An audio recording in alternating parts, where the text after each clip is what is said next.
Spring ng 1917. Ang Europa ay parabang isang malaking kandilang nauupos sa gitna ng bagyo. Sa bawat sulok, naroon ang mga huni ng takot, ang mga palahaw ng mga bata sa ilalim ng mga sirang bubong, ang ingay ng mga bomba, ang amoy ng dugo at usok sa ere.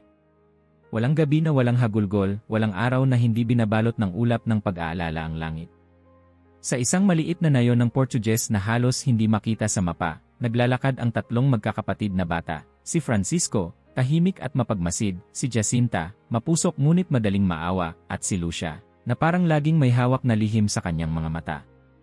"Saan tayo magpapastol ngayon?" tanong ni Jacinta, hawak ang kamay ng kuya niyang si Francisco.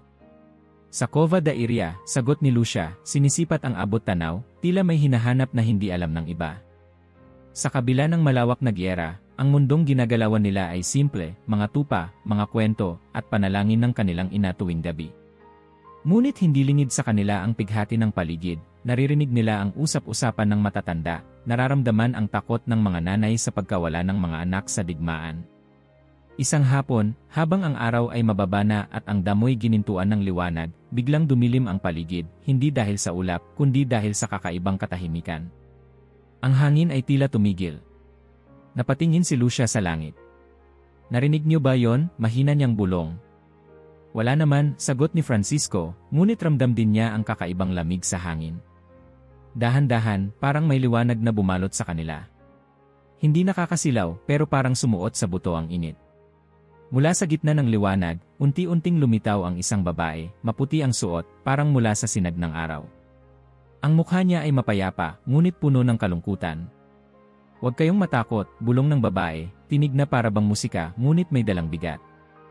Napatingin si Jacinta kay Lucia, at nang maramdaman niya ang kamay ng kuya, alam niyang totoo ang lahat. "Nakikita ko kayo, mga anak. Alam ko ang bawat takot ninyo, bawat tanong, bawat pagluha sa gabi." "Isa po ba kayong anghel?" tanong ni Francisco, halos hindi marinig. Ngumiti ang babae. "Ako ang inang ipinadala ng langit para magdala ng mensahe, hindi lang para sa inyo, kundi para sa buong mundo." Ang mga bata ay parang napako sa kinatatayuan, hindi makakilos sa takot at pagkamangha. Sa likod nila, naririnig pa rin ang huni ng mga ibon at tunog ng hangin, ngunit tila sila ay inilagay sa isang ibang mundo. Lumuhod si Jacinta, kusang bumagsak ang luha sa kanyang pisngi. "Ano pong gusto ninyong sabihin sa amin?" Nang sandaling iyon, tila humaba ang anino ng gabi, ngunit ang liwanag mula sa babae ay lalong luminaw.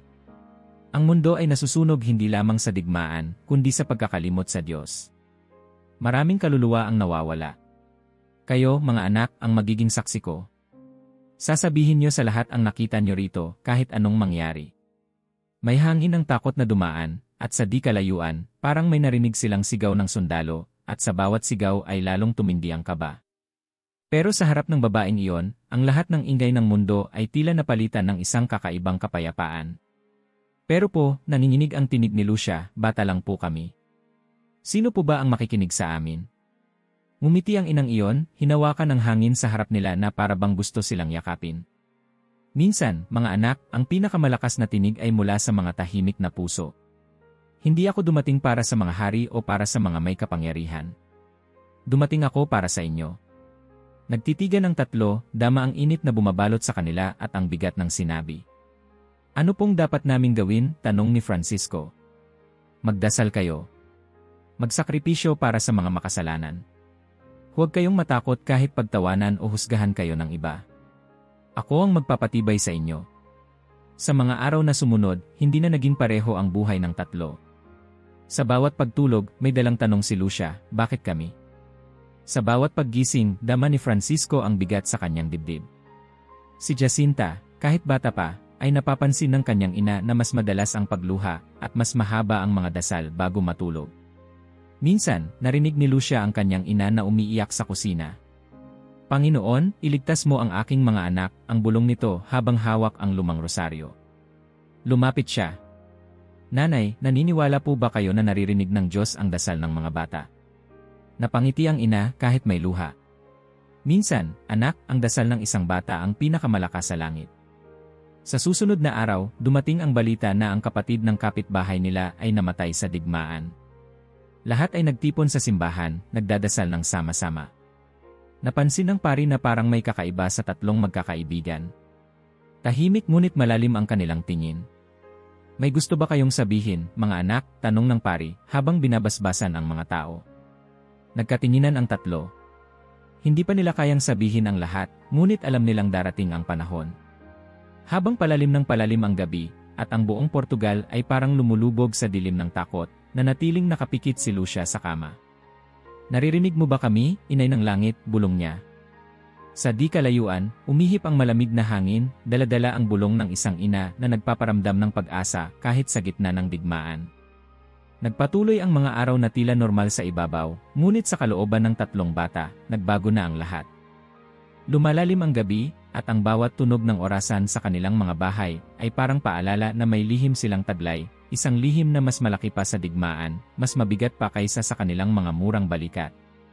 Isang hapon, habang pinapastol nila ang kanilang mga tupa, biglang bumalik ang liwanag na iyon.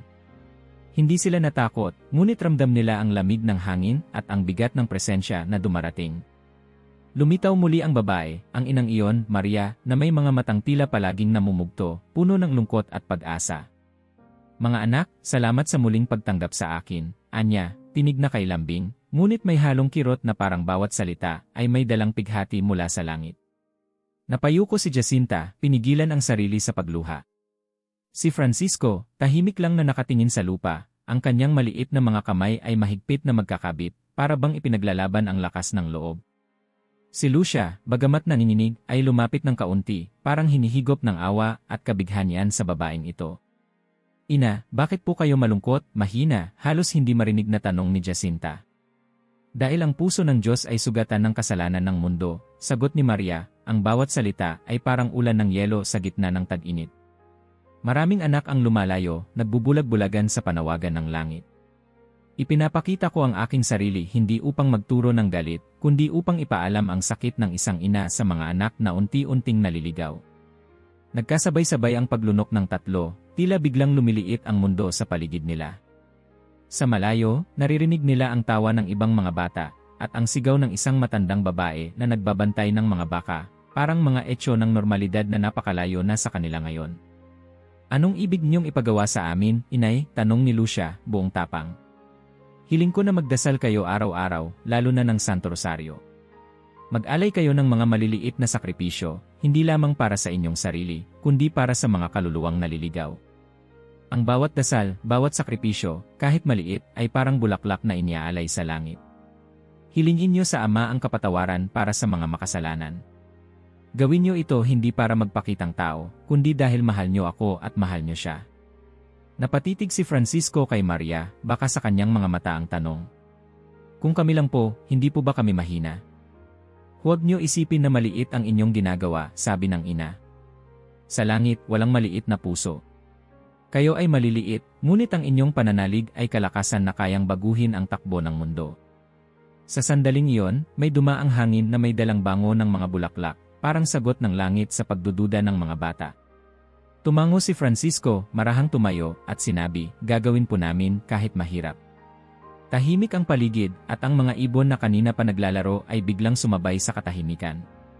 Si Jacinta, nakayuko, ay nagsimulang magrosaryo, bagaman nanginginig pa rin ang boses. Si Lucia, ginaya ang kapatid at ipinikit ang mga mata, iniisip ang mga tao sa kanilang baryo, ang mga amang walang trabaho, mga inang nagdadalamhati sa balita ng digmaan, mga batang namamatay sa gutom. Isa-isang binubulong ang pangalan ng bawat kakilala, para bang bawat dasal ay isang tulay mula sa lupa patungong langit. Pagkaraan ng ilang sandali, nawala ang liwanag, at bumalik sa karaniwan ang paligid. Napansin ng tatlo na para bang gumaan ang hangin o baka sila lang ang nagbago. Tahimik nilang tinawid ang parang pauwi, walang nagsasalita, ngunit bawat isa ay dala-dala ang bigat at init ng kakaibang karanasan. Nang gabing iyon, habang naghahapunan ang pamilya ni Lucia, napansin ng kanyang ina na malalim ang iniisip ng bata. Lucia, may sakit ka ba? Tanong ng ina, sabay hawak sa noo niya. Hindi po, nanay. Nag-iisip lang po ako. Anong iniisip mo, anak? Nag-aatubili si Lucia, ngunit sa dulo ay naglakas loob. Nanay, kung sakali pong ang Diyos ay magpadala ng mensahe, sa tingin niyo po ba, maririnig siya ng tao? Napatingin ang kanyang ina, sandaling natigilan. Minsan, anak, mas maririnig ang Diyos ng mga batang may malinis na puso kaysa sa matatanda. Bakit mo natanong? Umiling si Lucia, nagbitiw ng maliit na ngiti. Naisip ko lang po. Sa tabi nila, tahimik lang na nagmamasid si Francisco, habang si Jacinta naman ay napapansin ng kanyang lola na mas mahaba na ang oras na ginugugol sa panalangin. Sa gabi, bago matulog, naririnig pa niyang bulong ang pangalan ng mga sundalo, ng mga ulila, at pati na ang mga hindi niya kilala. Kinabukasan, habang naglalakad si Francisco papunta sa simbahan kasama si Lucia at Jacinta, sinalubong sila ng kanilang kapitbahay, si Donna Ana. Anak, ang tatamlay ninyo. May problema ba? Nagkatinginan ang tatlo. Sagot ni Jacinta, wala po, pero maaari po ba kayong magdasal kasama namin mamaya?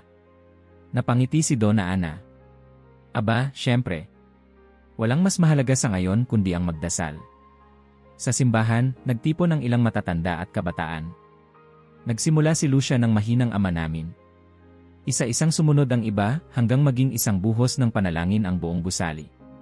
Sa gitna ng pagdarasal, biglang may humagulgol na matanda, si Donna Luz, na 3 anak ang nawala sa digmaan.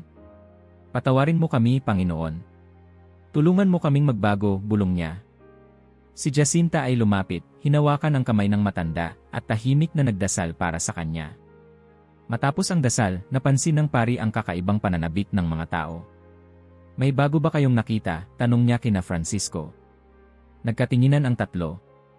Hindi pa panahon para isiwalat ang lahat, ngunit naglakas loob si Lucia, nagdasal po kami para sa lahat, lalo na po sa mga makasalanan. Ang pari ay tumango, iyan ang kailangan natin ngayon, hindi lang dasal para sa sarili kundi para sa buong mundo. Sa mga sumunod na araw, nagsimula ng mapansin ng mga tao ang pagbabago sa mga bata. Si Francisco, na dati ay mahilig maglaro at tumakbo, ay mas madalas nang nagmumuni-muni sa tabi ng ilog, nagrosaryo, o tumutulong sa mga matanda. Si Jacinta ay madalas umiyak sa tuwing naririnig ang balita ng pagkamatay o ng kasalanan sa kanilang baryo, at laging nag-aalay ng sakripisyo. Maliit na bagay tulad ng hindi pagkain ng paboritong tinapay o pagtulong sa mga kapwa-bata kahit pagod na siya. Isang gabi, habang natutulog, nagising si Jacinta dahil sa panaginip. Nakita niya ang inang iyon, nakaluhod, umiiyak, hawak-hawak ang mundo sa mga kamay. Tulungan mo akong dalhin sila pabalik sa Diyos, bulong ng ina sa panaginip. Kinabukasan, walang pag-aalinlangan, agad siyang lumapit kay Lucia at Francisco. Kailangan pa nating magdasal. Hindi sapat ang 1 o 2 Hail Mary. Kailangang ialay natin kahit ang sakit natin, kahit ang gutom. Si Lucia, bagaman pagod, ay tumango. Gagawin natin. Para sa kanila. Para sa Diyos. Pagkaraan ng ilang araw, dumami ang sumasama sa kanila sa panalangin. Ang kanilang mga pamilya, na dati abala sa pagtatanim o sa paghahanda ng pagkain, ay natutong huminto at magtipon gabi-gabi para magdasal ng rosaryo. Minsan, nauupo ang ama ni Francisco sa gilid ng hapag, tahimik lang ngunit nakikinig sa bawat dasal ng kanyang mga anak. Isang gabi, narinig ni Lucia ang kanyang ama na nagsalita habang sila ay nagdarasal, Panginoon, patawarin mo po kami kung nakalimot kami sa iyo. Tulungan mo po kaming bumalik. Hindi naglaon, ang maliit na baryo ay nagbago. Ang mga tao, na dati nakatungo sa lungkot at takot, ay unti-unting natutong magtiwala ulit, kahit sa gitna ng dilim ng digmaan. May mga gabi na nagkukwentuhan ang mga bata at matatanda tungkol sa pag-asa, at sa bawat kwento, naroroon ang lihim na inspirasyon mula sa 3 batang unang nakakita ng liwanag sa gitna ng kadiliman. Hindi tayo nag-iisa, sabi ni Francisco minsang magkausap sila ni Lucia at Jacinta sa ilalim ng mga bituin. Hindi, sagot ni Lucia, dahil ang langit ay umiiyak para sa atin, pero umaasa pa rin na babalik tayo. Tahimik si Jacinta, ngunit sa kanyang puso, alam niyang kahit sa maliit nilang baryo, nagsisimula ng magmingming ang liwanag na yon, liwanag mula sa mga luha ng isang ina, liwanag na maaaring bumago sa buong mundo. Mainit ang araw ngunit tila malamig ang paligid sa Cova da Iria. Malayo sa kasukalan ng digmaan, ngunit malapit ang mga bata sa isang larangang higit pa sa laban ng sundalo, larangan ng kaluluwa at pag-asa. Sa loob ng ilang linggo, naging regular na ang pagdalaw ng inang iyon. Tuwing nagpapakita siya, may kakaibang amoy ng rosas at langis sa hangin. Laging nauunang manalangin si Jacinta, mahigpit ang hawak sa rosaryo, habang si Lucia ay palaging naghahanda ng mga tanong sa kanyang puso, at si Francisco, tahimik na sumisilip sa lupa, laging may paggalang sa katahimikan. Isang araw na punong-puno ng liwanag, biglang bumalot ang isang malaulap na kalinawan.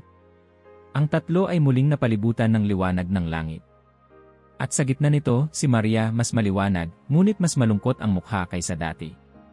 Mga anak, nagsimula siya, marahang inilalapit ang kanyang mga kamay, ngayong araw ay ipapakita ko sa inyo ang mga bagay na hindi pa nakikita ng maraming tao, ngunit dapat ninyong malaman. Ngunit bago ang lahat, magdasal muna tayo. Nagdasal silang sabay-sabay, walang tunog kundi ang bulong ng hangin. Maya-maya, inilapit ni Maria ang kanyang mga kamay. Mula sa kanyang mga palad, may lumiwanag na tila salamin at biglang nawala ang paligid. Ang lupa sa ilalim ng kanilang mga paa ay tila nagbukas at nakita nila ang unang lihim. Nanginig si Jacinta at napakapit kay Lucia. Si Francisco, bagaman sanay sa katahimikan, ay napapikit sa takot. Nakita nila ang isang napakalawak na hukay ng apoy, mga kaluluwa na tila naglalagablab, may mga anyong tao, ngunit nawala ng pagkatao, sumisigaw, umiiyak, nagmamakaawa.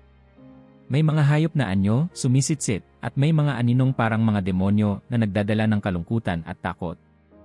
Ang impyerno, hindi ito alamat, hindi kwento, kundi isang katotohanang lumalabas sa kanilang harapan.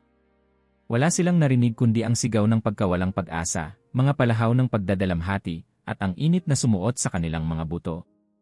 Naramdaman nila ang bigat ng mga kasalanan ng mundo.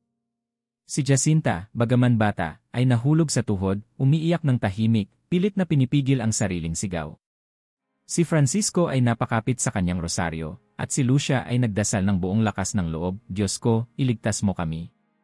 Iligtas mo ang mundo. Napawi ang bisyon, at muling bumalik ang kanilang paligid. Ngunit ang amoy ng usok at ang lagim ay parang nagmarka sa kanilang alaala. Mga anak, malungkot na sabi ni Maria, iyan ang kapahamakan ng mga hindi nagsisisi, ng mga ayaw magbalik sa Diyos. Maraming kaluluwa ang napapahamak dahil walang nag-aalay para sa kanila, walang nagdarasal para sa kanilang pagbabago. Si Jacinta ay halos hindi makahinga. Ano po ang magagawa namin? Inay, singit ni Francisco, paano po namin sila matutulungan? Mga dasal at sakripisyo, mga anak, sagot ni Maria, gawin niyo ito mula sa puso at ialay para sa mga makasalanan. Bawat pagtitiis, bawat sakripisyo, ay parang hagdang mag-aangat sa mga nawawala. Niyakap ni Lucia ang mga kapatid, naramdaman niyang parang may pumasok na apoy sa kanilang puso, apoy ng awa, hindi ng takot. Mayroon pa po ba? Tanong ni Lucia, halos pabulong. Tumango si Maria. Ang pangalawang lihim ay para sa mundo. Tapusin nawa ng Diyos ang digmaan, ngunit kung ang mundo ay hindi magbabalik loob, magkakaroon ng isa pang mas masahol na digmaan, mas mapanira, mas maraming buhay ang masasayang. Napatigil ang tatlo, hindi alam kung paano unawain ang mga salitang iyon. Sa kanilang murang isipan, digmaan ay sapat ng masakit, ang ideya ng isa pa ay parang bagyong hindi nila matakasan. Sa tamang panahon, hilingin niyo na italaga ang Russia sa aking Immaculate Heart, upang siya ay magbalik loob. Kung hindi, kakalat ang kanyang pagkakamali at lalaganap ang digmaan, pag-uusig, at maraming pagpapahirap sa simbahan. Ngunit sa huli, magtatagumpay ang aking puso. Ang Santo Papa ay mag-aalay ng Russia sa akin, at maraming kaluluwa ang maliligtas. Tahimik si Francisco. Parang pinipilit niyang unawain ang hinaharap, ngunit ang bigat ng mensahe ay bumalot sa kanilang balikat. At ngayon, ang ikatlong lihim, mahinang sabi ni Maria, ito ay kakaiba. Ipinakita sa kanila ang isang lungsod na wasak, maraming patay na katawan, at isang papa na naglalakad sa gitna ng guho, nagdarasal para sa mga patay at mga naghihirap, hanggang siya mismo ay mapatumba ng mga bala at palaso ng mga kaaway, kasama ang maraming pari at laiko na pinatay din sa kanilang pananampalataya. Si Lucia, bagaman matapang, ay hindi napigilan ang manginig. Ano po ang ibig sabihin nito, inay? Ang simbahan ay daraan sa pagsubok, ngunit kahit sa gitna ng pagdurusa, huwag niyong kalimutan, walang krus na hindi nagbubunga ng liwanag. Ang mga anak na nag-aalay ng kanilang buhay, panalangin, at pagmamahal ay kasangkot sa tagumpay ng aking puso. Nang matapos ang bisyon, nagsimula ang katahimikan. Tanging ang pag-iyak ni Jacinta ang naririnig, pilit na tinatakpan ang mukha. Si Francisco ay nagdasal ng mas mahaba, nakaluhod sa damuhan, habang si Lucia ay pinilit patahanin ang kanyang kapatid. Jacinta, hindi ka nag-isa, bulong ni Lucia. Hawak ka ng langit. Tulungan natin silang lahat kahit mahirap. Kahit araw-araw, kahit masakit. Ipagdarasal ko silang lahat, umiiyak na sagot ni Jacinta. Panginoon, sana po matutunan ng mundo na magbalik sa inyo, sabay-sabay nilang bulong. Pag-uwi, tahimik ang tatlo. Hindi agad sila nagsalita ng tungkol sa mga nakita nila, ngunit naramdaman ng kanilang pamilya ang bigat ng katahimikan. Sa hapunan, halos hindi kumikibo si Jacinta, matagal bago ngumiti. Si Francisco, palaging nauunang gumising para magdasal. Si Lucia, sinimulang isulat ang mga dasal niya sa papel, iniipon sa ilalim ng unan. Isang araw, nakita sila ng ina ni Jacinta sa labas, nakaupo sa damuhan habang nagdarasal. Anak, bakit ka umiiyak? Nakita ko po ang impyerno, nanay. Maraming kaluluwa, maraming sigaw, pero walang dasal na naririnig. Kaya magdarasal po ako para sa kanila, para sa lahat. Nagulat ang ina, ngunit niyakap niya si Jacinta, tahimik na sumabay sa dasal. Lumipas ang mga linggo, naging mas maigting ang panalangin ng mga bata. Hindi lang tuwing gabi, kundi sa bawat pagkakataon, sa pagtulong sa bukid, sa pagkain, kahit sa paglalaro, nag-aalay sila ng sakripisyo. Kung minsan ay hindi kakain ng paborito nilang tinapay. Minsan ay tutulong sa matatanda, kahit pagod na. Dumating ang gabi ng tag-ulan. Habang bumubuhos ang ulan at kumikidlat sa labas, nagtipon-tipon ang pamilya ni Lucia sa tabi ng maliit na apoy. Lucia, pwede mo bang sabihin sa amin kung ano ang nasa isip mo? Tanong ng kanyang ina. Napatingin si Lucia sa mga kapatid. Alam niyang hindi niya kayang ikwento lahat, ngunit nilakasan niya ang loob. May mga bagay po na ipinakita sa amin ng langit. Hindi po ito para matakot tayo, kundi para maghanda tayo. Ang dasal ay mahalaga, hindi lang para sa atin kundi para sa buong mundo. Tahimik ang silid.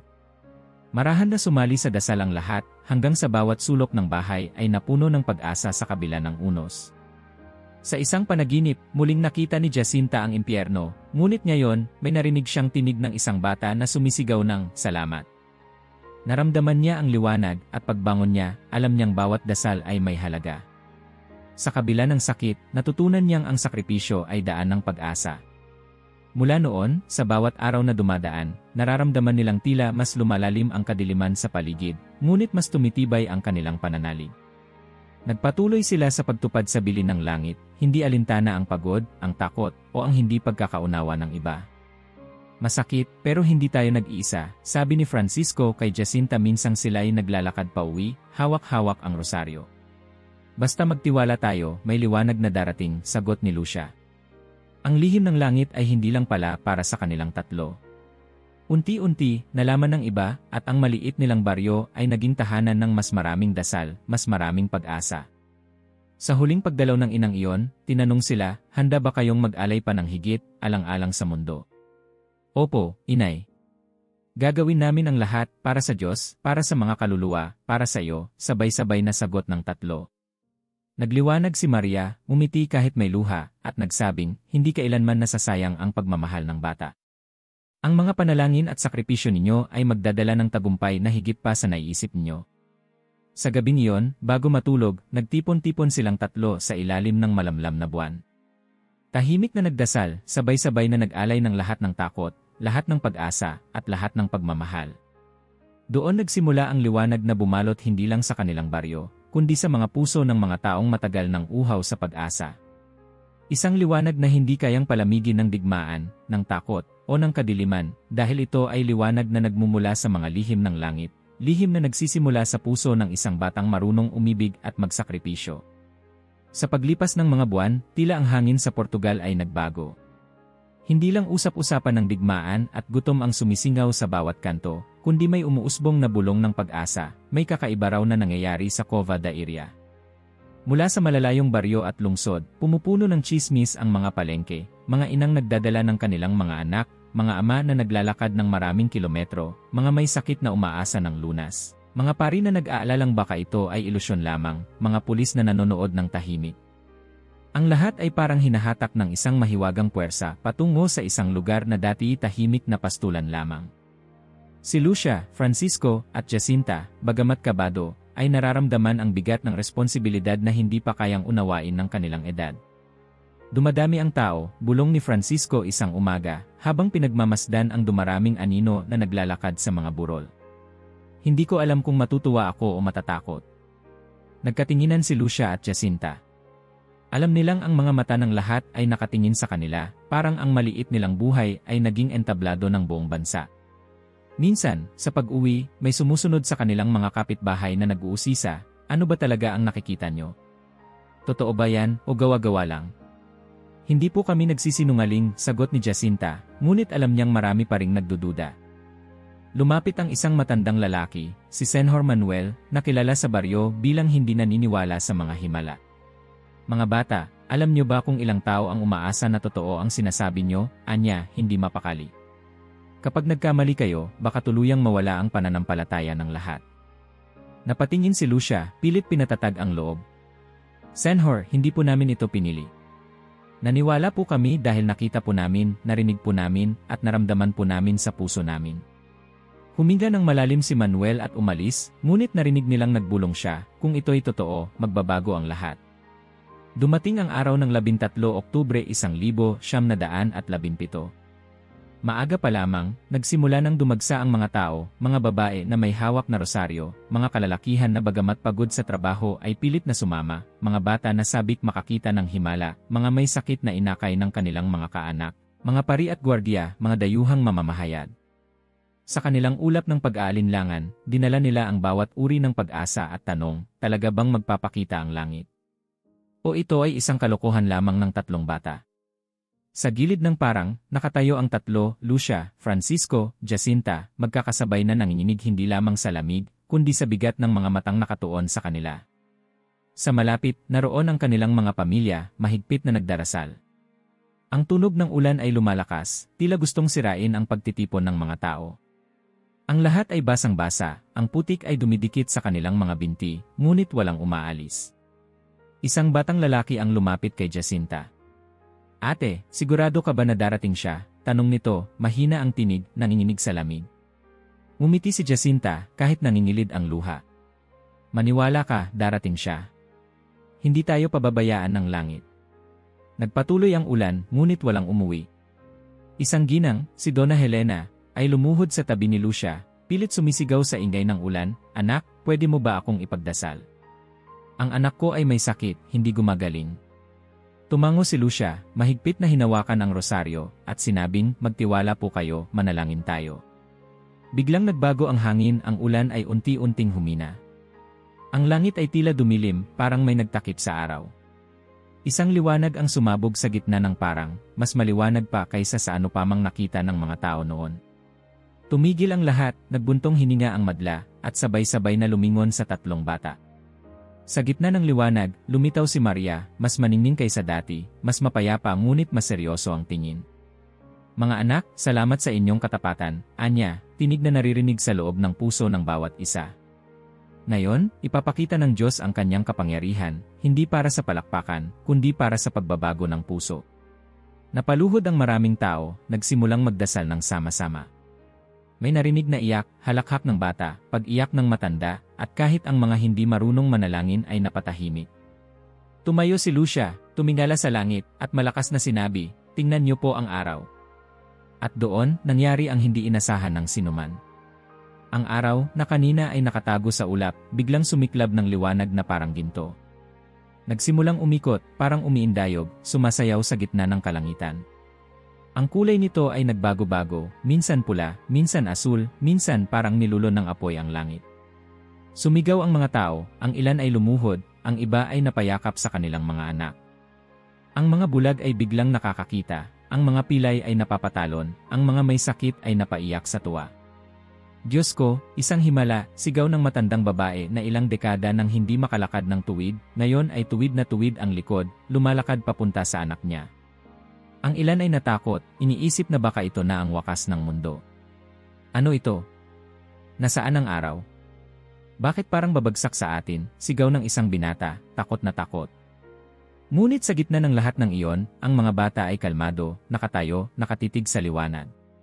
Sa harap nila, parang gumalaw ang araw patungo sa lupa, at sandali silang nabulag sa tindi ng sinag. Ngunit kasabay noon, nakadama sila ng init na hindi mainit, liwanag na hindi masakit.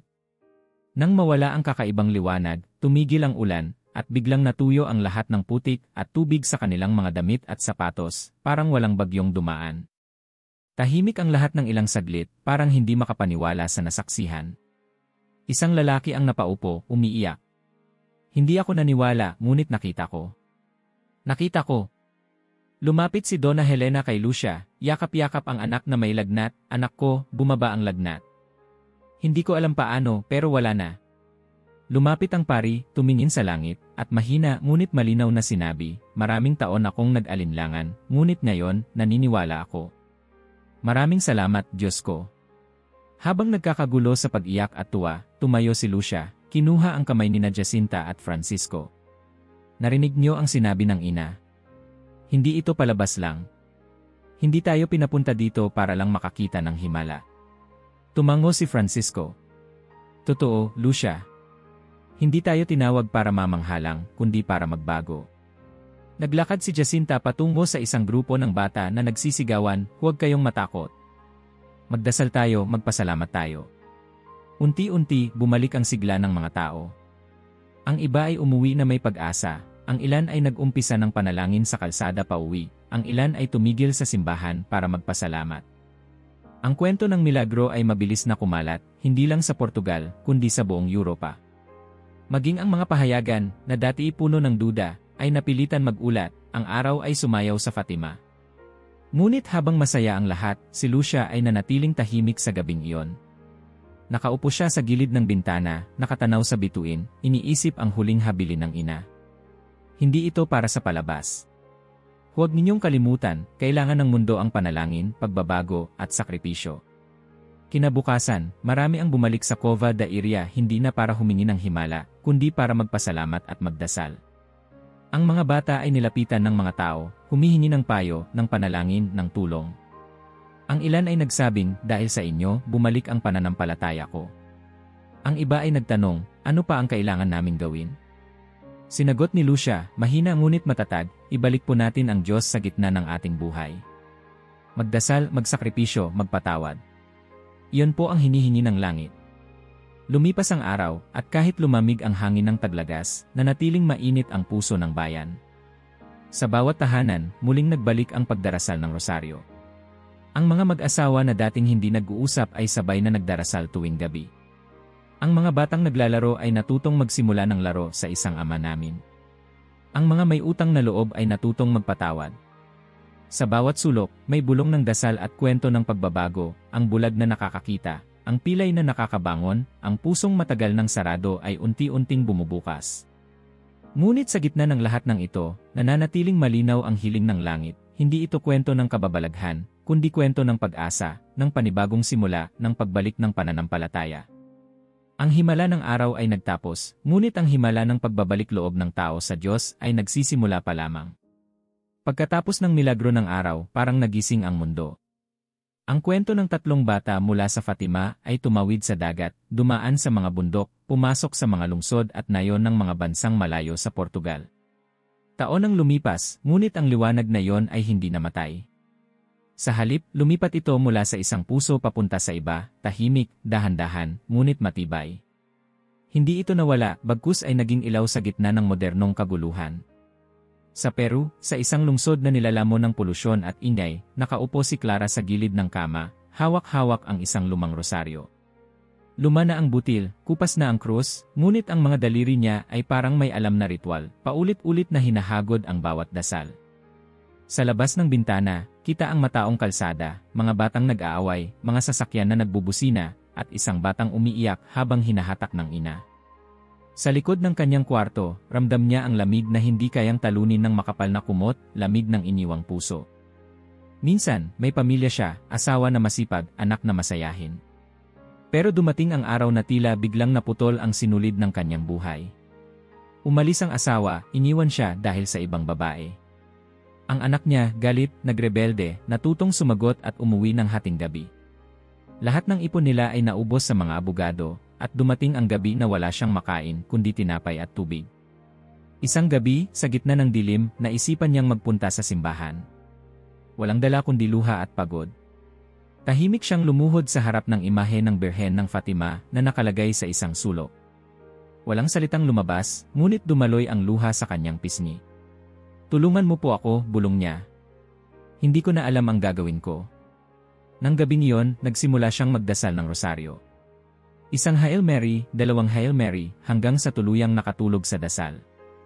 Sa mga sumunod na araw, pinilit niyang magdasal kahit walang gana. Tuwing gabi, bago matulog, hawak ang rosaryo, humihiling ng lakas. Sa una, parang walang nangyayari. Ang anak niya ay lalong naghimagsik. Ang asawa ay hindi nagpaparamdam. Ngunit hindi siya sumuko. Isang gabi, habang nagdarasal, naramdaman niyang parang may mainit na humaplos sa kanyang balikat. Hindi niya nakita ang birhen, ngunit naramdaman niya na hindi siya nag-iisa. Ilang linggo ang lumipas. Minsan, habang nagdarasal siya, biglang pumasok ang anak niyang si Javier. Tahimik lang ito, umupo sa tabi niya. "Mama, bakit ka umiiyak?" tanong ng binata, bahagyang malambot na ang tono. Ngumiti si Clara, pinunasan ang luha. "Nagdarasal ako, anak. Para sa atin. Para sa papa mo. Para sa'yo." Hindi sumagot si Javier, ngunit hindi rin umalis. Sa mga sumunod na gabi, nakita niyang unti-unting sumasama sa dasal ang anak. Wala pang isang buwan, si Javier ang siyang unang nagbubukas ng rosaryo at nagsisimulang magdasal. Makalipas ang isang taon, isang umaga, nagulat si Clara nang makita sa pintuan ang asawa niyang si Pedro. Payat, mukhang pagod, ngunit may dalang rosas. Tahimik na lumapit. "Clara, maaari ba akong bumalik?" bulong nito, parang batang nawawala. Hindi agad sumagot si Clara. Umupo siya, huminga ng malalim, at sa puso niya, naisip niya ang mga salitang madalas marinig sa rosaryo. "Ipanalangin mo kami, makasalanan, ngayon at kung kami mamamatay." Nagpatawad siya, hindi dahil madali, kundi dahil natutunan niyang ang pag-ibig ng Diyos ay palaging nagbibigay ng pangalawang pagkakataon. Muling nabuo ang kanilang pamilya, hindi dahil nawala ang problema, kundi dahil natutunan nilang magdasal at magpatawad. Minsan, habang sabay-sabay silang nagdarasal ng rosaryo, narinig ni Clara ang tawa ng anak, at nakita niyang ang liwanag na nawala noon ay unti-unting bumalik sa kanilang tahanan. Sa kabilang banda ng kontinente, sa Colombia, sa isang maliit na bayan sa tabi ng bundok, may isang matandang babaeng nakatira mag-isa, si Donna Estela. 2 anak ang nasa ibang bansa, wala na siyang asawa, at ang kalusugan ay unti-unti nang bumibigay. Tuwing umaga, 6:00 pa lang, nakaluhod na siya sa harap ng maliit na altar, hawak ang rosaryo, inuulit ang dasal na tila musika na sa kanyang bibig. Minsan, parang gusto ko nang sumuko, minsan niyang sinabi sa kapitbahay na si Teresa, pero tuwing nagdarasal ako, nararamdaman kong parang may nakikinig. Isang taon, nagkasakit ng malubha si Estela. Halos hindi na siya makabangon, hirap huminga, at ang doktor ay nagsabi na baka hindi na siya magtagal. Sa halip na matakot, lalo siyang nagdasal. Tinawag niya ang kanyang apo na si Andres, pinaupo sa tabi niya. "Andres, ipagdasal mo ako, ha?" bulong niya. Tumango ang bata, hinawakan ang kamay ng lola, at nagsimulang magdasal ng rosaryo kasama siya. Sa bawat Hail Mary, naramdaman ni Estela na parang lumalakas siya. Ilang linggo ang lumipas, at kahit na mabagal ang paggaling, bumalik siya sa dati. Ang doktor ay nagulat, "Hindi ko maintindihan, pero gumaling kayo." Ngumiti lang si Estela, at sinabing, "Kapag nananalangin ka, may nangyayaring hindi mo nakikita." Ang kanyang bahay, bagaman luma at maliit, ay naging tahanan ng pag-asa. Ang mga kapitbahay ay lumalapit upang magpatulong magdasal para sa kanilang mga problema, may naghahanap ng trabaho, may sakit na anak, may nagugulumihanan sa buhay. Sa gitna ng kanilang simpleng rosaryo, lumalakas ang bawat isa, hindi dahil nababawasan ang problema, kundi dahil natutunan nilang hindi sila nag-isa. Sa hilagang bahagi ng Latin America, sa Mexico, naninirahan ang pamilya Rodriguez, isang pamilyang dati parang bulok na kahoy na ilang ulit ng muntik na mabuwal. Si Thomas, ang ama, ay driver ng bus. Ang ina, si Maria, ay tahimik, mahiyain, at mahilig magtanim ng bulaklak sa bakuran. May 3 silang anak, pero sa paglipas ng taon, unti-unting nasira ang kanilang ugnayan. Nagsimulang uminom si Thomas. Uwi ng gabi, galit, walang kausap kundi bote ng alak. Si Maria, sa takot na lalong lumala ang away, natutong manahimik. Ang mga anak, sumilong na lamang sa kanya-kanyang kwarto, lumubog sa cellphone, o umuwi ng gabi. Isang gabi, habang nagliligpit si Maria ng mga laruan, natapunan niya ng mata ang lumang rosaryo na iniwan ng kanyang lola. Sa biglaang bugso ng damdamin, naupo siya sa sahig, napaiyak, at paulit-ulit na binigkas ang Aba Ginoong Maria. Una, mag-isa. Pangalawa, tinawag ang bunsong anak. Pagkatapos ng ilang araw, sumali ang anak na babae. Pagkalipas ng isang buwan, sumama na rin ang asawa niyang si Thomas, tahimik na naupo sa tabi nila, walang imik ngunit sumabay sa dasal. Unti-unting nagbago ang gabi ng pamilya Rodriguez. Tuwing alas 8 ng gabi, sama-sama silang nagro-rosaryo sa sala. Hindi man biglaan ang pagbabago, unti-unti nilang natutunan ang magpatawad, magpatawa, magbukas ng loob. Makalipas ang ilang taon, natigil sa pag-inom si Thomas. Ang mga anak ay naging mas malapit sa isa't isa. Nagsimula silang magsimba ng sama-sama tuwing linggo, at sa bawat hapunan, nagsisimula at nagtatapos sa dasal. Minsan, tanong ng kaibigan ng anak nila, anong sikreto ng pamilya nyo? Ngumiti ang batang Rodriguez, wala po. Basta nagdadasal lang kami ng sama-sama. Ang mga kwento ng pagbabago ay hindi laging magarbo. Kadalasan, nag-umpisa sa isang luha, isang pagod na dasal, isang yakap na hindi mo inaasahan. At kung minsan, sa pinakamadilim na gabi, sa gitna ng tahimik na bahay, may maririnig kang bulong ng dasal na humahaplos sa puso ng Diyos. Sa Ecuador, may isang binata na ang pangalan ay Alejandro. Tahimik siya, mapag-isa, may tinatagong sugat sa puso na hindi alam ng kahit sino. Palihim siyang nalulong sa bisyo, mga bagay na unti-unting sumira sa kanyang pananaw, paggalang sa sarili, at pananampalataya. Alam niyang mali pero hindi niya matigilan. Isang araw, habang nagkukumpisal, sinabi sa kanya ng pari, "Anak, subukan mong mag-ayuno. Hindi lang pagkain, lumayo ka sa kung ano ang sumisira sa'yo." Nagsimula si Alejandro na mag-ayuno tuwing Biyernes, iiwas sa cellphone, iiwas sa mga kaibigan na nagdadala ng tukso, at imbes na lumabas, tutulungan ang nanay sa gawaing bahay. Sa una, parang hindi siya makahinga. Nangangatog, nagagalit, parang laging kulang ang araw. Pero bawat Biyernes, mas tumatapang siya. Isang gabi, habang naglalakad pa uwi mula simbahan, nadaanan niya ang maliit na kapilya ng Birhen ng Fatima. Tahimik siyang naupo, inilabas ang rosaryo at nagdasal. "Hindi ko alam kung makakaya ko, pero subukan ko pa rin, Maria. Tulungan mo ako." Pagkaraan ng 3 buwan, nagbago ang galaw ng kanyang buhay. Unti-unting nawala ang pagnanasa sa bisyo, napalitan ng pagnanais tumulong sa iba. Inamin niya ang lahat sa kanyang ina, nagpatuloy sa pag-aayuno, at natutunan niyang ang tunay na lakas ay hindi sa pagtatago ng sugat, kundi sa pagtanggap at paglaban. Isang araw, tinanong siya ng kaibigan, "Bakit parang masaya ka na ngayon?" Ngumiti si Alejandro, sabay hawak sa rosaryo. Kapag natutunan mong talikuran ang nagpapabigat sa iyo, saka lang lalaya ang puso mo. Ang mga kwento ng pagbabalik loob, ng panalangin, ng pag-asa, ay lumipad mula Fatima papuntang Peru, Colombia, Mexico, Ecuador, at sa bawat dako ng mundo. Sa bawat tahanan na tumanggap ng liwanag ng Birhen, sa bawat pusong nagbukas, isang himala ang tahimik na nagsisimula, hindi laging milagro ng araw, kundi milagro ng puso, ng pamilya, ng pananampalataya. Minsan, hindi mo mapapansin ang pagbabago sa isang iglap.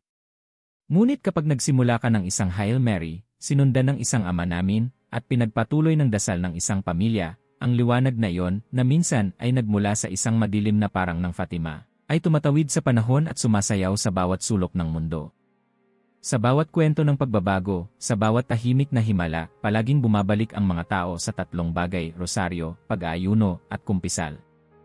Iyan ang iniwang paalala ng Birheng Maria, hindi ito mga lihim ng langit na dapat itago, kundi mga sandata na dapat tanganan sa araw-araw, lalo na kapag dumidilim ang mundo. Sa Mexico, ang pamilya Rodriguez ay naging modelo ng pagkakaisa.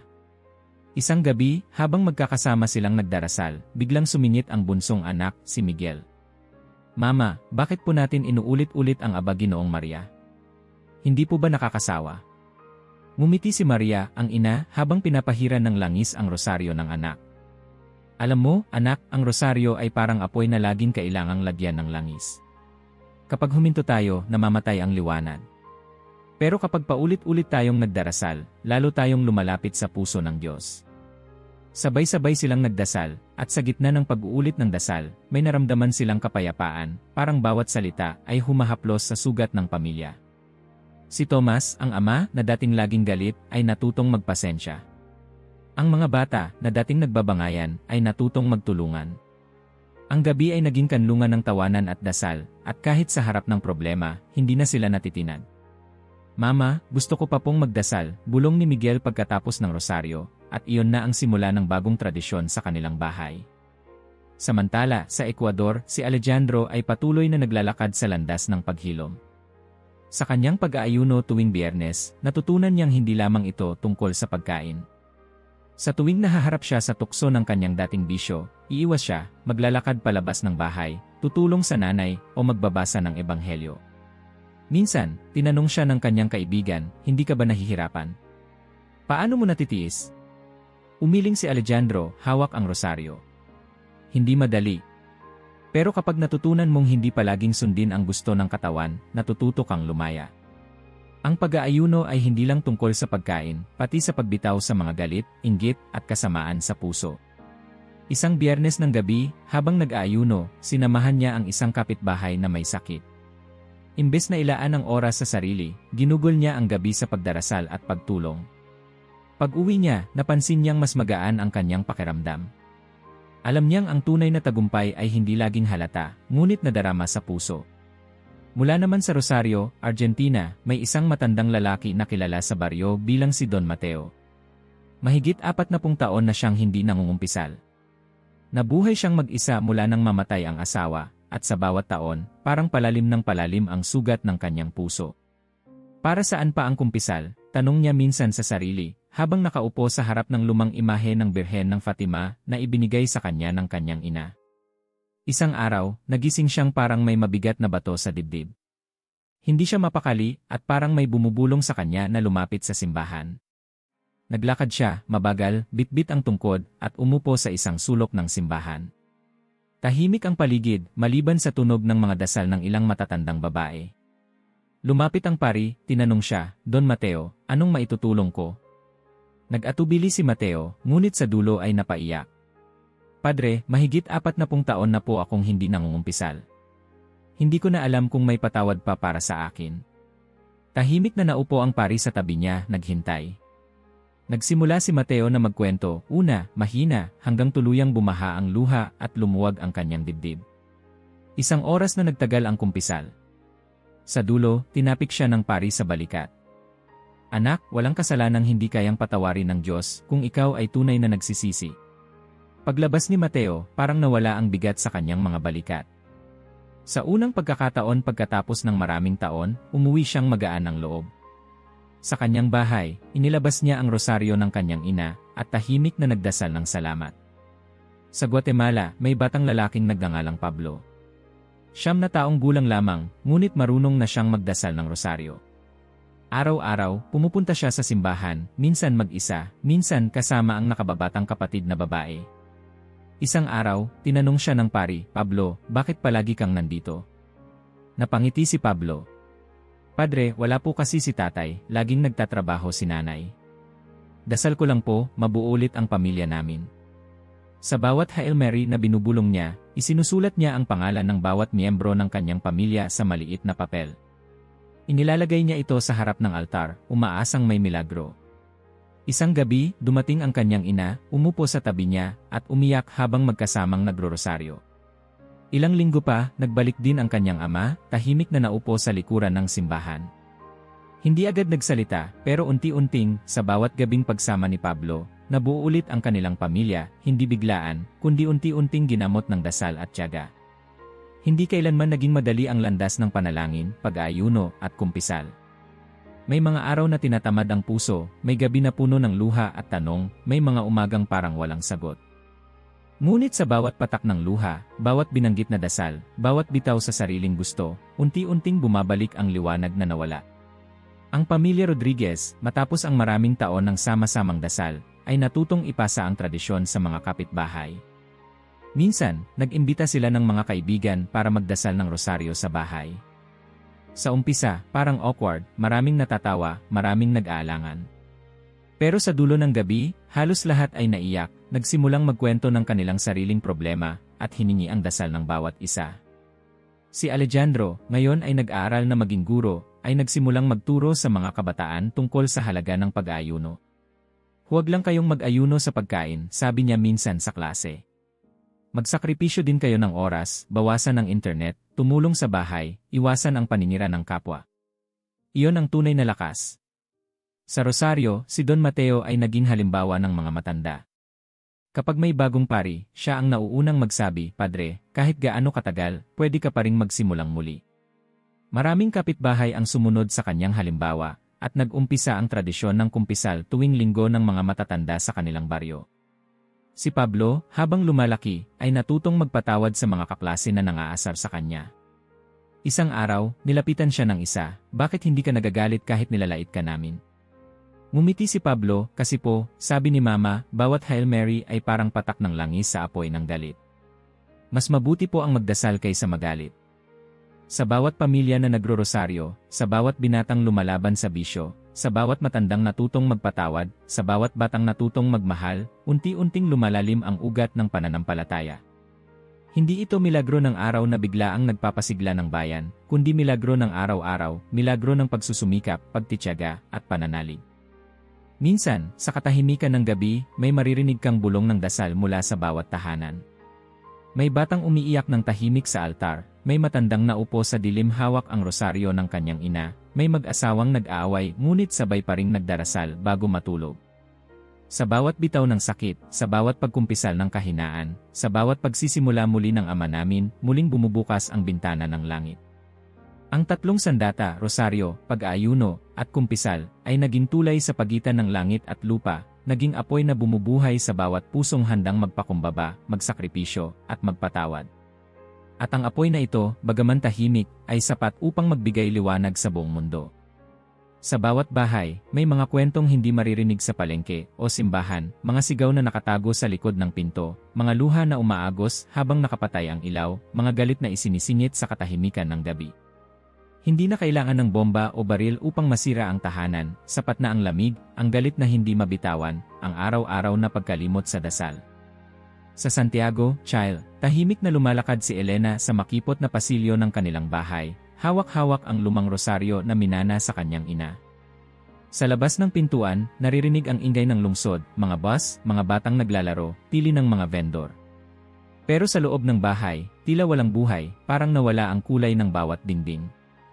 Si Ruben, ang kanyang asawa, ay dating masayahin at masipag, ngunit nang mawalan ng trabaho, unti-unting bumagsak sa alak.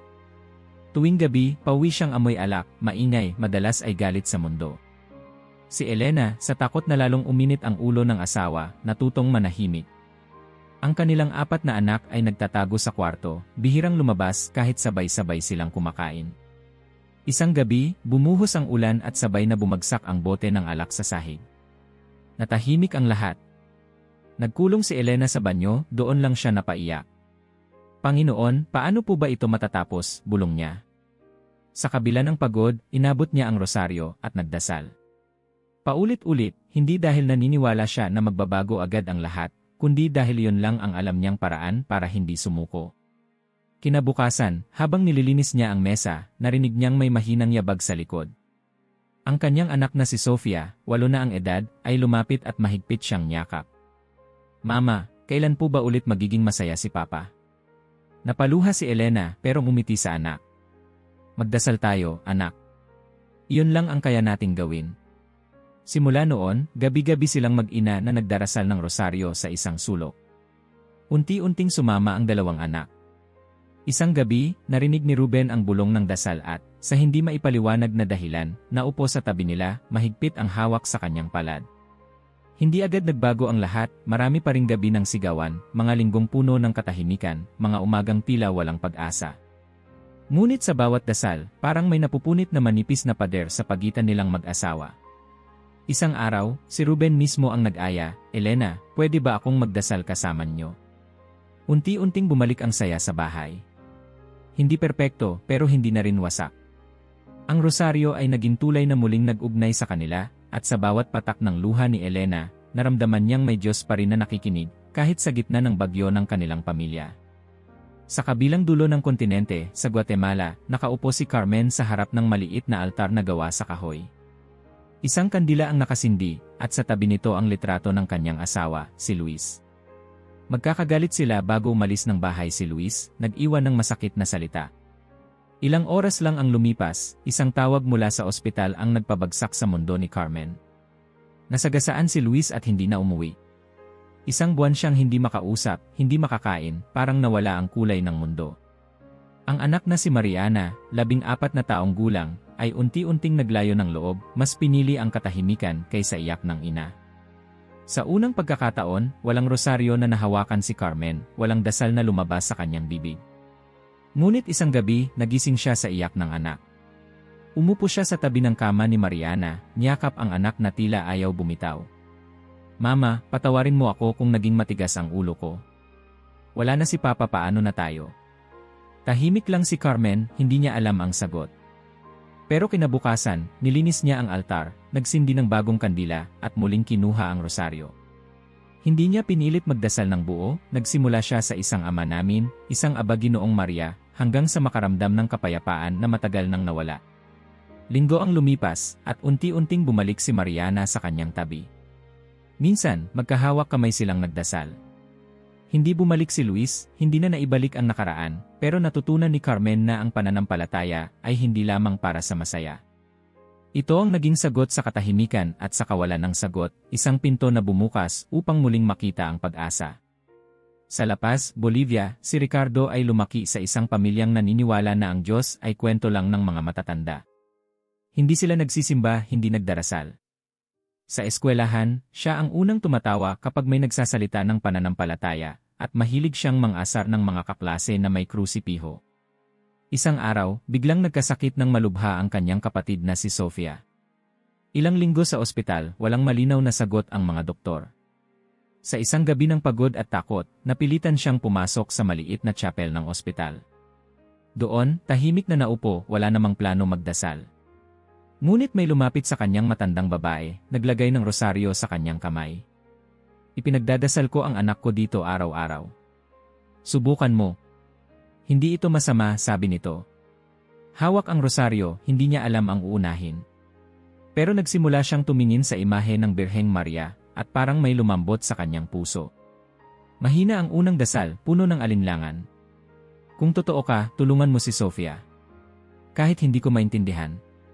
Kinabukasan, bumuti ang lagay ng kapatid. Hindi milagro agad, ngunit sa bawat araw, gumagaan ang pakiramdam ni Ricardo. Minsan, nahuli siyang umingiti habang nagdarasal. Unti-unti, nakilala niya ang mga batang nagdarasal din para sa kanilang mga pamilya, at natutunan niyang hindi siya nag-isa sa laban. Pagkalipas ng ilang linggo, bumalik ang sigla ni Sofia. Sa unang pagkakataon, nagpasalamat si Ricardo, at sa puso niya, unti-unting nabuo ang pananampalataya na dati ay pinagtatawanan niya. Simula noon, siya na mismo ang nag-aaya sa pamilya na magsimba, magdasal, at magpasalamat. Sa tabi ng simbahan, may batang si Pablo, kilala sa baryo dahil araw-araw ay nagro-rosaryo, minsan mag-isa, minsan kasama ang mga kaibigan. Nakita ni Ricardo kung paano natutong manalangin ang mga bata, kahit wala silang magulang sa tabi.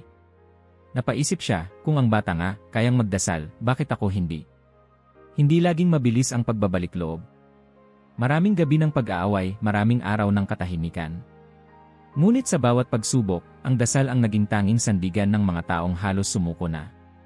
Ang bawat kwento ng Elena, Carmen, Ricardo, at Pablo ay kwento ng milyon-milyong pamilya, tahimik na digmaan ng puso, labanan ng pag-asa laban sa kawalang interes, sagupaan ng pag-ibig at galit. Kung walang dasal, walang pagpapatawad, at walang pananampalataya, mas madali ang masira kaysa magtayo ng tahanan. Sa mga tahanang walang panalangin, dumadami ang lamig, galit, at pagkakahiwalay.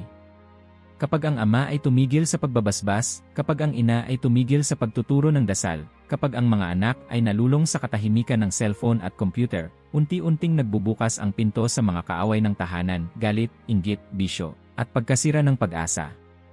Ngunit kapag may isang nanay na nagdasal sa dilim, isang anak na humawak ng rosaryo, o isang ama na muling tumawag sa Diyos, nagsisimula ang himala. Minsan, hindi mo agad makikita ang resulta. Minsan, mas maraming luha kaysa tawa. Pero sa bawat dasal, parang may bagong pader na naitatayo, may sugat na gumagaling, may pamilya na muling nabubuo. Ang digmaan ng tahanan ay hindi laging maririnig. Ngunit ang bawat panalangin ay parang espada sa dilim, tahimik, matatag, at higit sa lahat, walang talo kapag hawak ng pusong naniniwala.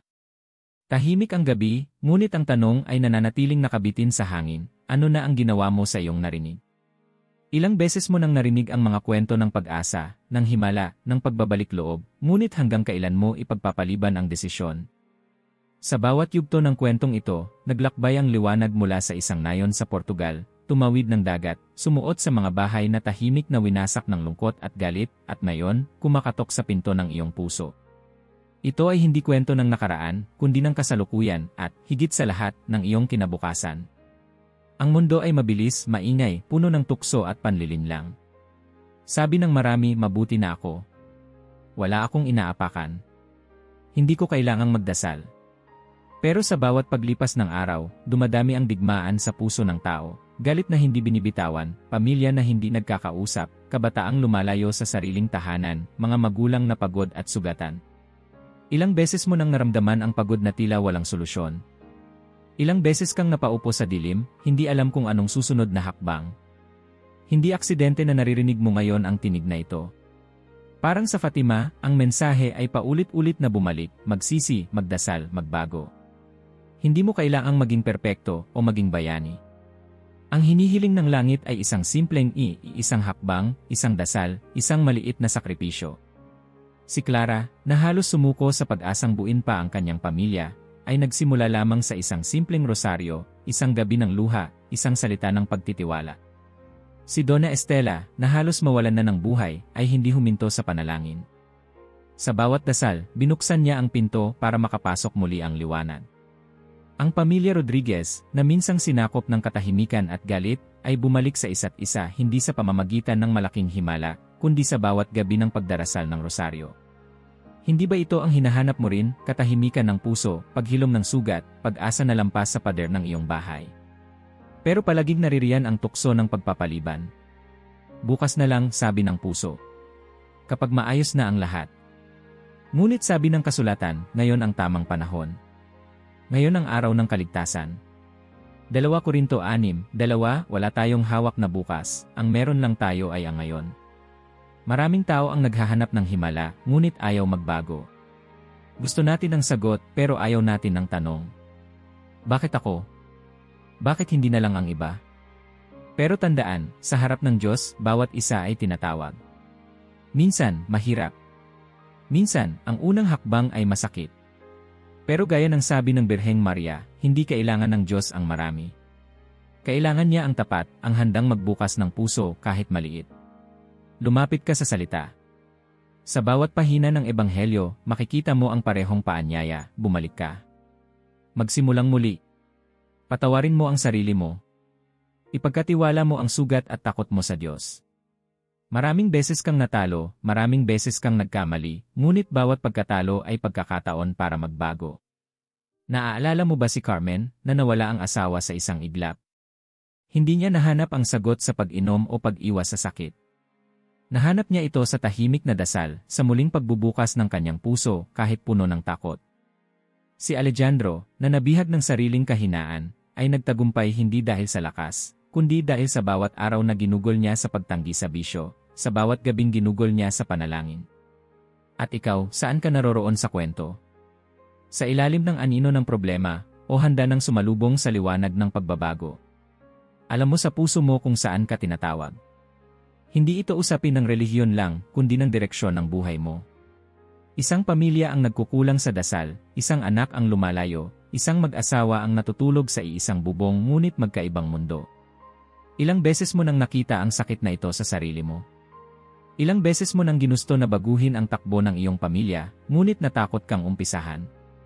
Ngayon, tahimik na sinasabi ng langit, magsimula ka. Kahit ikaw lang. Kahit isa lang. Ang isang rosaryo, isang Ama Namin, isang Hail Mary, ay maaaring maging simula ng himala. Huwag mong hintayin ang lahat ay sumama bago ka magsimula. Ang liwanag ay nagsisimula sa isang maliit na sindi. Ngayon ay inilalagay ko sa iyong harapan ang buhay at kamatayan, pagpapala at sumpa. Piliin mo ang buhay, upang ikaw at ang iyong lahi ay mabuhay. Deuteronomio 30:11, ang tanong ay laging ito, ano ang pipiliin mo? Marami ang takot magbukas ng sugat. Marami ang nahihiyang magbalik. Ngunit tandaan, ang Diyos ay hindi naghahanap ng perpekto, kundi ng totoo. Narito ako, Panginoon, sapat na yon upang magsimula. Kung sa mga gabing ito, naririnig mo ang boses ng takot, na baka hindi na magbago ang buhay mo, na baka wala ng pag-asa, paalalahanan mong hindi ikaw ang unang natakot.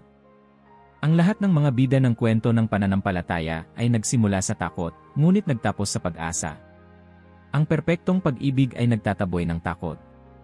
1 Juan 4:18. Dahil ang pagbabago ay hindi isang iglap, hindi isang malaking milagro. Ito ay araw-araw na pagpili sa dasal, sa sakripisyo, sa pagpapatawad, sa pagtanggap ng kahinaan ng isa't isa. Tulad ng mga batang pastor sa Fatima, hindi sila perpekto, hindi sila malalakas. Ngunit sila ay tapat, handang magsalita, handang magdasal kahit pinagtatawanan, kahit hindi naintindihan. Naaalala mo ba si Pablo, ang batang nagdasal araw-araw para muling mabuo ang kanyang pamilya? Hindi siya tumigil kahit mag-isa. At sa katagalan, unti-unti niyang nakitang bumalik ang kanyang nanay at tatay sa dasal. Si Elena, na halos sumuko sa kanyang asawang nalulong sa bisyo, ay nagpatuloy sa rosaryo hanggang sa dumating ang gabi na ang asawa mismo ang nag-aya ng dasal. Ngayon, nasa iyo ang pagpili. Ano ang uunahin mo, takot o pag-asa? Katahimikan o panalangin? Galit o pagpapatawad? Sa bawat pintuan ng bahay, may pagkakataon kang buksan ang pinto sa liwanag. Bawat gabi ng panalangin ay isang hakbang palayo sa dilim. Sinasabi ng ilan, hindi ko kaya. Hindi ako banal. Hindi ako marunong magdasal. Ngunit sabi ni Maria, ang Diyos ay hindi naghahanap ng perpekto. Ang kailangan niya ay ang pusong handang sumubok. Mag-umpisa ka. Hawakan mo ang rosaryo kahit hindi mo kabisado ang lahat. Magsalita ka kahit maikli lang. Ang bawat dasal ay itinatala sa langit, wala ni isang nasasayang. Ang mundo ay malapit ng sumuko sa ingay at galit, ngunit sa bawat tahanang tahimik na nagbubukas ng pinto sa Diyos, isang bagong simula ang umuusbong. Huwag mong hayaang madaig ka ng kasamaan. Tulad ng sabi ni San Pablo, daigin mo ang masama ng kabutihan. Roma 12:21. Huwag kang matakot. Huwag kang tumigil. Huwag mong sabihin, bukas na lang. Ngayon ang tamang panahon. Ngayon ang araw ng kaligtasan. Sa bawat pagpili mo ng liwanag, isang pamilya ang napapalapit sa langit, isang puso ang gumagaling, isang himala ang nagsisimula. Walang gabi na walang umaga.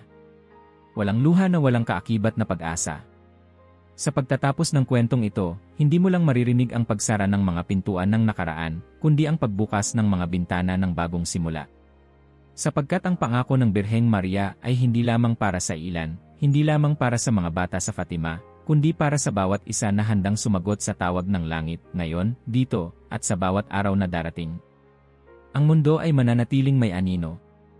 Patuloy ang unos, magpapatuloy ang gabi ng pagdududa at kahinaan. Ngunit sa gitna ng dilim, mananatili ang isang apoy na hindi kayang patayin, ang apoy ng pananampalataya, ng panalangin, ng pag-asa na iniwan ng Birhen sa mga pusong tapat. Muling balikan natin ang mga kwento. Sa Peru, sina Clara at ang kanyang pamilya ay muling nagkatuluyan, hindi dahil sa milagro ng isang araw, kundi sa tapat na paghawak sa rosaryo gabi-gabi, sa pagpapatawad na inabot ng maraming luha. Sa Colombia, si Donna Estela ay patuloy na nagdarasal, naging haligi ng dasal para sa buong baryo, isang tahanang bukas para sa bawat kaluluwang sugatan.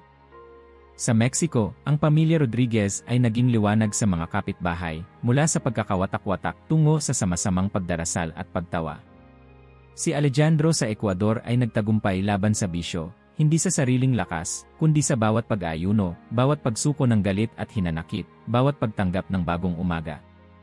Sa Chile, si Elena ay naging ilaw sa kanyang tahanan, sa kabila ng hirap, nagpatuloy siyang manalig, at sa huli, ang kanyang asawa ay nagbalik, ang kanyang mga anak ay muling nagkaisa. Si Carmen sa Guatemala ay natutong yakapin ang sakit ng pagkawala, at sa pagluha ay natagpuan ang pag-asa. Si Ricardo, dating tumatawa sa Diyos, ay naging unang nagdarasal para sa kanyang kapatid at pamilya. Si Pablo, na batang hindi sumuko, ay naging instrumento upang muling mabuo ang kanilang tahanan, isang kwento ng dasal na parang maliit na kandilang nagliwanag sa madilim na gabi. Sa Rosario, Argentina, si Don Mateo, na napakatagal nang hindi nangungumpisal, ay natutong bumalik, nagpaubaya, at ngayoy nagtuturo ng kapatawaran at pag-asa sa iba. Sa Guatemala, si Pablo ay patuloy na nagro-rosaryo, hindi para lang sa sarili, kundi para sa lahat ng batang nangangarap na makita ang pamilya nilang buo at masaya. Kung titignan mo ang bawat kwento, tila magkakahiwalay, magkakaibang buhay, magkakaibang sugat at tagumpay. Ngunit ang lahat ng ito ay itinali ng isang bagay, ang pagsagot sa tawag ng langit. Walang himala na hindi nagsimula sa isang maliit na desisyon, ang magdasal sa gitna ng takot, ang mag-ayuno kahit walang nakakakita, ang magpatawad kahit paulit-ulit ang sakit, ang magtapat ng kasalanan kahit mahirap tanggapin.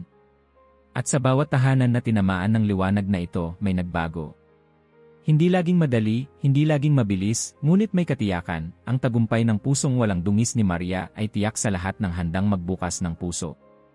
Isipin mo ang mundo, ilang taon mula ngayon, mga batang nagtuturo ng dasal sa kanilang magulang, mga mag-asawang magkaaway na muling nagkakasundo, habang nagro-rosaryo, mga kabataang natutong umiwas sa bisyo, dahil natagpuan ang lakas sa pag-aayuno, mga matandang naglalakad papuntang simbahan, upang mangumpisal, dala ang pasaning na ipon ng taon, ngunit handang bitawan sa harap ng awa ng Diyos.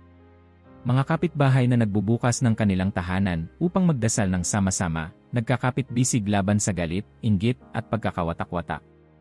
Makikita mo sa bawat sulok ng Latin America, mula sa mga bundok ng Peru hanggang sa disyerto ng Mexico, mula sa lungsod ng Buenos Aires hanggang sa mga baryo ng Colombia, ang maliliit na apoy ng pananampalataya na nagsasanib, bumubuo ng isang dagat ng liwanag. Hindi na kayang itago ng gabi ang pag-asa, sapagkat bawat tahanan na binago ng dasal, bawat batang nagturo ng kapatawaran, bawat magulang na lumuhod sa harap ng altar, ay naging bahagi ng isang himalang walang hangganan. Ang mga batang pastor sa Fatima ay namuhay na may takot, pero hindi sila sumuko. Ang kanilang kwento ay naging mapa ng pag-asa sa gitna ng dilim. Ngayon, ikaw naman ang tinatawag. Ang bawat kwento na narinig mo ay paanyaya, hindi kwento ng iba, kundi kwento mo rin. Walang sinuman na masyadong mahina o marumi para sa pag-ibig ng Diyos. Walang pamilyang sobrang sira para sa muling pagbuo. Walang gabi na masyadong madilim na hindi kayang pagningasin ng isang kandila ng pananampalataya. Ito ang oras ng pagpili ng tapang ng panibagong simula. Huwag mong hayaang dumaan ang gabi na hindi mo hinawakan ang rosaryo, na hindi mo binuksan ang puso mo sa kumpisal, na hindi ka nagsakripisyo para sa mahal mo, na hindi mo inabot ang kamay ng taong matagal mo nang hindi pinapatawad. Bawat paghinga ay paalala na ang buhay ay biyaya, at ang bawat biyaya ay paanyaya sa pag-ibig. Sinabi ng Birhen sa Fatima, sa huli, magtatagumpay ang aking Immaculate Heart. Hindi ito panakot, kundi pangako. Kapag ang puso mo ay sumagot sa tawag ng pagbabago, kapag sinimulan mong magsindi ng liwanag sa iyong tahanan, hindi mo man makita agad ang bunga, ngunit magtiwala ka, isang araw, makikita mo ang bunga ng bawat luha, bawat dasal, bawat sakripisyo. Ngayon, tingnan mo ang paligid mo. Ang mundo ay nananatiling magulo, maraming digmaan at kasinungalingan, maraming kabataang nawawala, maraming tahanang sira. Ngunit sa bawat isa na nagsimula, bawat isa na nagtiwala, bawat isa na sumagot ng narito ako, Panginoon, may muling isinisilang na pag-asa. Kahit saan ka tumingin, may liwanag na sumisindi, sa kwarto ng isang matandang nananalangin para sa apo, sa sala ng pamilyang magkahawak kamay, sa bata na umiiyak sa altar, umaasang magbabalik ang kanyang ama, sa binatang lumalaban sa tukso, sa batang nagtuturo ng ama namin sa kanyang lola. Ang liwanag na yon ay hindi na kayang patayin. Bawat gabi na binasag ng dasal ay naging bukang liwayway ng tagumpay. Bawat puso na bumalik sa Diyos ay naging bahagi ng pusong walang dungis ni Maria, isang puso na hindi tumitigil magmahal, magdasal, magpatawad. Ngayong alam mo na ang kwento, hindi ka na estranghero. Hindi ka tagapanood lang. Isa kang bida, tinatawag na maging liwanag sa iyong sariling tahanan, sa iyong pamilya, sa iyong baryo, sa iyong bansa. Kaya ngayon, ito ang huling paanyaya, piliin mo ang liwanag. Huwag mong hayaang madaig ka ng kadiliman ng mundo, ng takot, ng kawalang interes.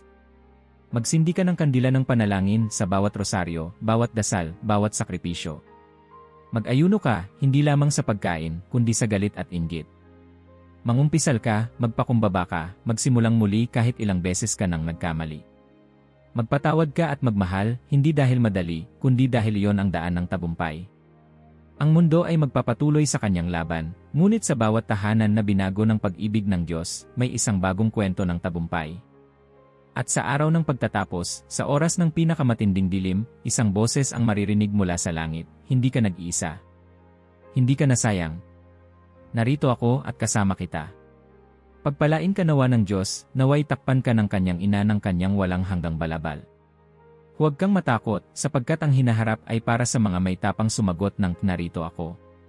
Huwag kang mag-atubiling pumili ng liwanag, sapagkat ang liwanag na ito ay hindi kailanman mamamatay. Ito ay magpapasalinsalin mula sa iyong puso, sa iyong pamilya, sa mundo. Ang liwanag ng Fatima ay buhay pa. Ang tagumpay ng pusong walang dungis ni Maria ay nagsisimula ngayon, sa iyong desisyon, sa iyong dasal, sa iyong pag-ibig. Ikaw ang himala. Ikaw ang liwanag. Pagpalain ka ng Diyos ngayon at magpakailanman. I like ang video at mag-subscribe sa channel kung nagustuhan mo.